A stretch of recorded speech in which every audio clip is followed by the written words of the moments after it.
Building Your Brand podcast, where I am continuing my series of solo episodes. And today I'm going to do a little bit of a different one, and I'm going to share with you some of the investments I've made in my business recently that I think have been really, really beneficial. Now, these are not going to be for everybody. They're very sort of specific to my needs. But one of the things that I've really noticed is how when I invest in the right things, it really does help me level up my business. It helps me save time, do things more efficiently, and it's always really interesting to me to sort of see what those things end up being. So quite a lot of them are podcast related, actually, or let's say video related, and the reason for that is because I have been having a focus on video recently. So I've been recording the video of all these solo episodes so that I can put them on YouTube. I did my first vlog the other day, which I'll link in the show notes. And so obviously that's like a very video, it is a video format. So yeah, I've been sort of taking steps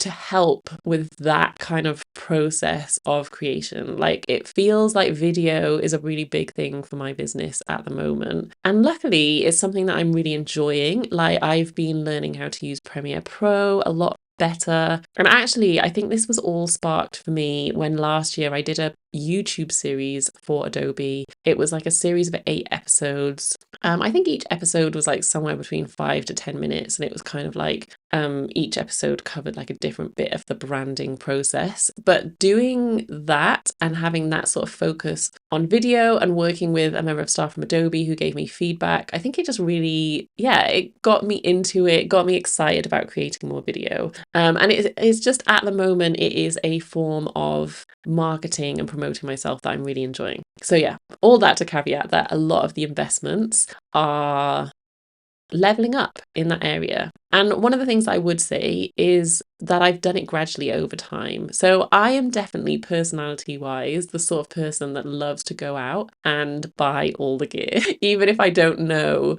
if I'm going to enjoy the thing. So I tried really hard not to do that. And so I made investments gradually over time, and at the start I made do with the sort of bare minimum. So when I started my podcast, for example, I was just using the camera on my computer. I did buy a mic, not one that I would necessarily recommend, and I have recently upgraded, and honestly that has been one of the investments. Anyway, let's dive in to what the things actually are. So the first up was a camera. So not using the camera on my computer anymore, but using a dedicated camera, one that's good for, I think it would be good for vlogging, although it's sort of a bit on the bigger side. So I went for the Sony ZV-E10. My friend Phil recommended it to me. To be honest, a lot of these things that I've bought are recommendations from Phil. I'm very grateful for him. I basically just messaged him. I'm like, Phil, I need to solve this problem. What should I get? And he tells me. So I went for the Sony ZV-E10, and I've been so happy with it. The camera quality is amazing.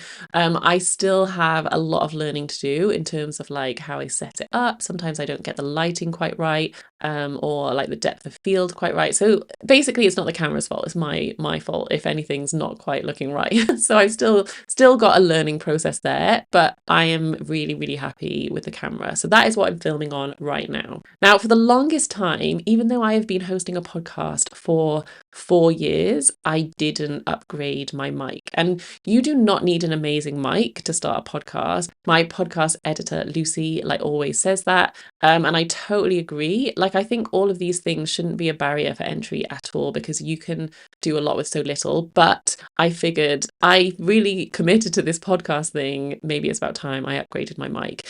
So I went for the Rode PodMic USB, and I absolutely love it.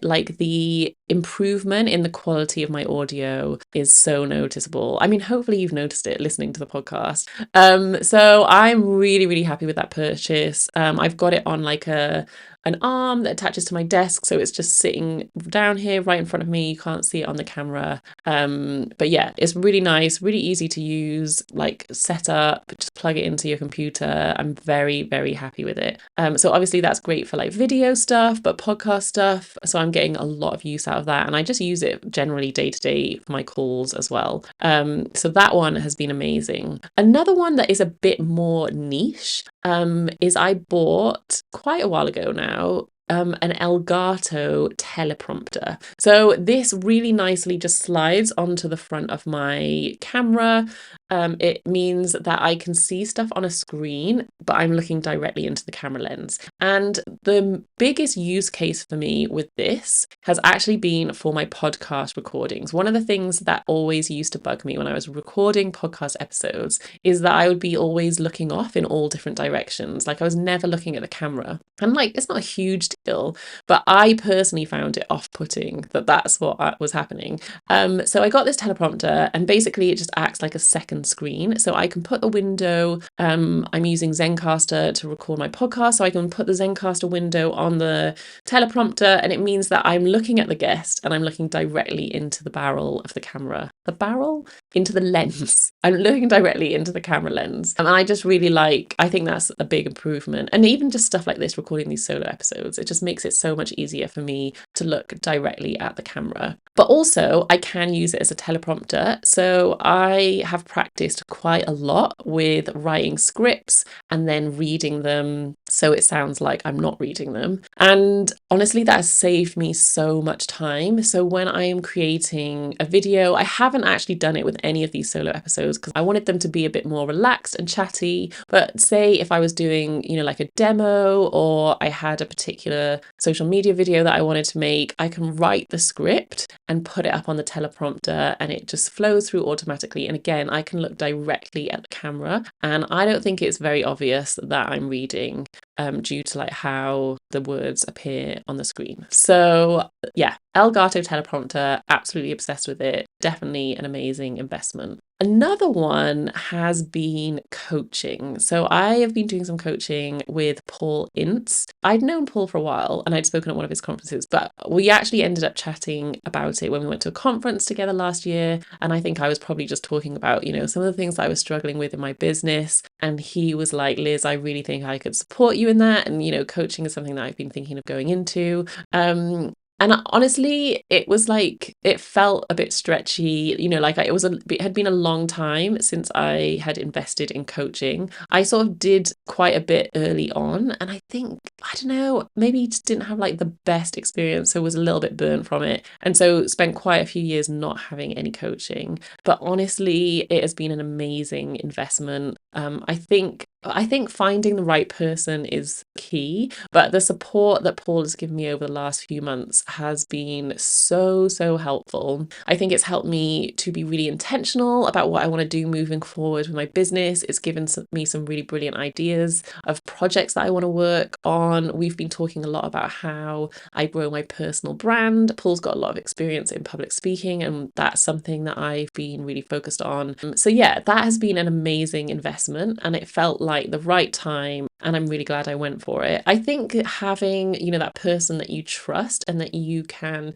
just chat to in your business, who's a bit further along than you, that has more experience than you, is really, really beneficial. So yeah, I think sometimes, not all the time, but I think sometimes finding the right coach can be a huge game changer for your business. Okay, so that was a non-tech investment. Back to tech investments. So I have done that classically embarrassing thing where I kept talking about how I wanted to really invest in creating content for YouTube, and I don't know, there was just a lot of mental blocks for me and I just wasn't getting it done. And there's a few things that have happened that have really helped me. So one of them has been recording all of these solo episodes, because it's got me in the habit of uploading a video every week. Yeah, admittedly, it's not the main focus of these episodes is the audio, but it hasn't been pretty much any extra work to record and edit the video as well. But that has just really helped me get in the process of doing it. But I wanted to create other types of content as well, like vlogs, and I wanted to make it as easy for myself as possible. And if I'm honest, carrying around my Sony camera just did not feel like the easiest option. And I've kind of got it all set up on my desk, and I didn't want to have to keep taking it down and putting it up again. So I actually invested in an Osmo 3, a DJI Osmo 3. Now, I don't know if you've seen them before. It's this really small camera. And what I love about it is how sort of unintrusive. Yeah, unintrusive. I think that's a word. How unintrusive it is. So you can be kind of like quite subtle with filming when you're walking around. And so I made my first vlog, as I mentioned, using it. And honestly, I am in love. It has just taken down this like mental barrier I had with creating vlogs, creating content. The quality of it is phenomenal. The inbuilt mic is actually so impressive. Like, yeah, you can hook up a mic to it, but yeah, I am obsessed. It is absolutely amazing. It is expensive and it felt like a big investment. I ummed and ahed for months about whether to get it or not, but I had a few events coming up that I knew it would be really, really beneficial for, and I just knew it would level up my content creation. And I kind of knew that if I wanted to take YouTube really seriously, then this was probably going to help me to do it. So I went for it and I do not regret it for a second. It is making capturing video on the go just so much easier, but I'm even using it like in the house as well. So, you know, if I just want to move around the house, it's just so much easier than setting up a tripod and setting up lights and getting the camera, you know, sorted and everything, getting like my microphones all set up. So I think sometimes we just really need to remove as much of the friction as possible. And I am a big believer that you don't need all the gear. Like, I totally could have done it with my phone, but I also knew that I was less likely to do it with my phone because it was just quite big and harder to hold and, you know, all this sort of stuff. And I was in a position that I could invest in the Osmo 3. And yeah, it was amazing. It's removed a lot of the friction for me, and I think it's going to make video creation so much easier. So those are some of the things that I've invested in. Obviously, every business is different. I'll share links to all of the things that I mentioned in the show notes. And yeah, I'd love to hear what you have invested in recently and whether it's been worthwhile or whether you're not that bothered. I'm sure there's lots of things as well that I've bought that I would be like, I wouldn't recommend that. But on the most part, I feel like all of those items have really like leveled up my content creation, and I'm really, really happy about them. And I'm using them loads, which is the key thing. I don't want to buy things and then them just sort of like sit in a box and not do anything. So yeah, let me know what you've invested in recently. Has it been beneficial? I would love to hear. Come find me at Liz M. Mosley on Instagram or at Building Your Brand podcast, and let's share the love and share the recommendations. Thank you so much for listening, and I will be back next week with my last solo episode, and then we will be going back to interview episodes, and I'm very excited about who I've got lined up as guests for this autumn season.